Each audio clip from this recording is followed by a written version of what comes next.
Be ready.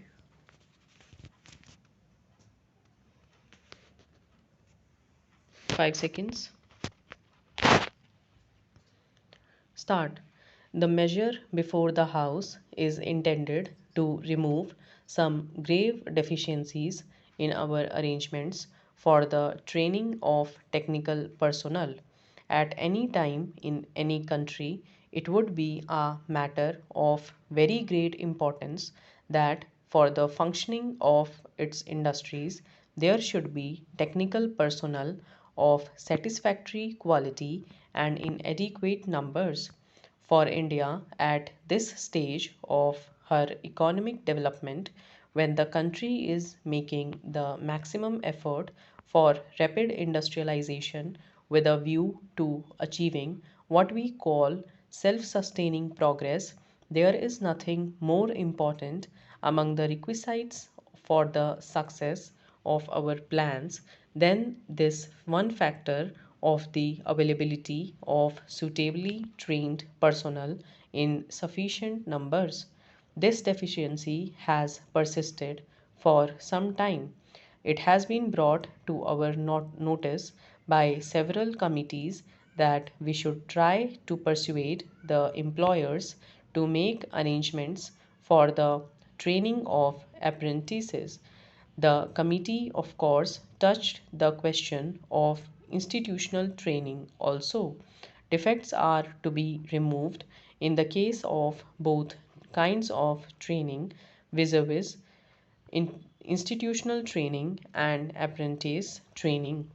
Regarding institutional training, in the course of past 10 years, we have succeeded in making adequate arrangements.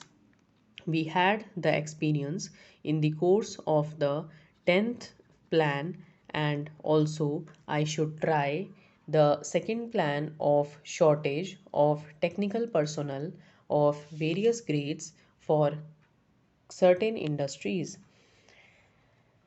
Therefore, we set up institutions and training centers in order to make up that deficiency, and now we are in a happier situation. In respect of many categories of trained personnel, we have now adequate arrangements for training in case of craftsmen to whom this measure refers primarily. I may just give some recent figure. At the beginning of the 11th 5 year plan, we had facilities at the training centers of the Ministry of Employment and Labor for training only about 10,000 persons, and now at the end of the second 5 year plan, the figure has risen to 42,000. We have projected various steps which will enable us to take this figure up to 1 lakh at the end of the 12th plan. Similarly, in the matter of technical education of higher grades also, the requisite facilities are being provided so that we do not anticipate any serious difficulty there. But obviously, training in institutions is incomplete without a certain period of what is called in plant instruction, which is very necessary. Therefore, it has to be ensured that they get some practical training. Now, we have been experiencing certain difficulties in this direction also. We have found difficulty in placing the young men who come out of our institutions in various plants and industrial establishments in order that they may acquire skill by practical training. We have found much greater difficulty regarding the full course of apprenticeship in the case of those who do not go through the institutional training first. Sir, I may explain that there are two aspects of this legislation for the training of apprentices. One is the objective of regulation and enforcement of certain standards so that if a person receives training in one place, he can go to any part of the country for that type of work, because there will be the guarantee that he had received training of the requisite standard. That will ensure mobility of trained personnel throughout the country, and also ensure that proper standards are being observed in training. The other aspect is that we have to make sure that we are able to provide the industries with a sufficient number of technical personnel of this type. Therefore, the main objective which is sought to be implemented through this legislation is that we lay down the standards or provide for the standards that have to be observed in the course of this training program, and also that the industry has to make arrangements to provide facilities for a certain proportion of its employees being admitted as trainees for apprenticeship.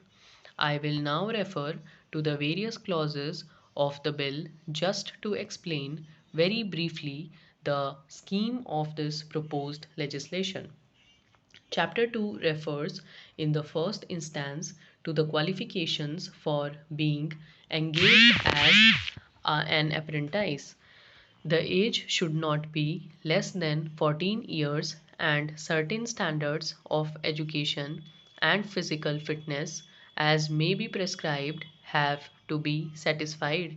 Then the procedure is laid down as to how an apprentice enters into a contract of apprenticeship, so that a number of conditions affecting the relationship of the apprentices with the industrial establishment with the employer are properly laid down.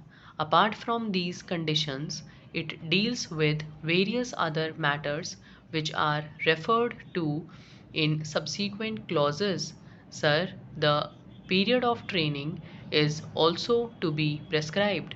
In the case of those who have passed the trade tests conducted by the council, the period of apprenticeship shall be determined by the council, and in the case of other apprentices, this will have to be prescribed. There is a provision which lays down how this contract could not be brought to a close. Stop.